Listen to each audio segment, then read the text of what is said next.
ஜும்மாவுடைய நாளில் தான் மனிதனே படைக்கப்பட்டிருக்கிறான். ஜும்மாவுடைய நாளில் தான் உலகமும் படைக்கப்பட்டிருக்கிறது.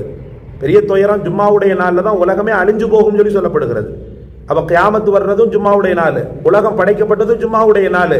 அப்படி பல வரலாறுகள் ஜும்மாவுக்கு இருக்கின்றது. அப்படி இருக்கையில் அந்த நாளை நம்ம பயன்படுத்தாம இருக்கலாமா? எப்போதிலிருந்து ஆரம்பமாகிறது தெரியுமா? அதனுடைய பரக்கத் வியாழக்கிழமை மகரிப்ல இருந்தே ஆரம்பமாயிடும்.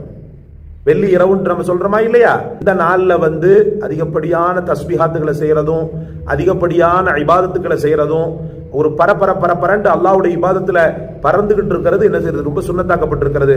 இன்னும் ஒண்ணு சொல்ற வைக்கப்படல, இந்த நாள்லையும் வீடு கூடுறது, உடலுறவு செய்து கொள்வது சுன்னத்தாக்கப்பட்டிருக்கிறது. எவ்வளவு பெரிய பரக்கத்து பாருங்க. அல்லாஹ் ரப்பல் ஆலமீன் கொடுத்த நாட்கள்ல சிறந்த நாளாக ஜும்மாவுடைய நாள் இருந்து கொண்டிருக்கிறது. அப்போ இப்படி பல தரப்பட்ட நன்மைகளை கொண்டுள்ள இந்த நாள்ல நாம நம்முடைய கோரிக்கைகளை அல்லாஹ்விடத்துல வைப்பதிலும் நம்முடைய பாவங்களை நினைத்து அவனிடத்துல கண்ணீர் வடித்து கதறுவதிலும் ஒரு பெரிய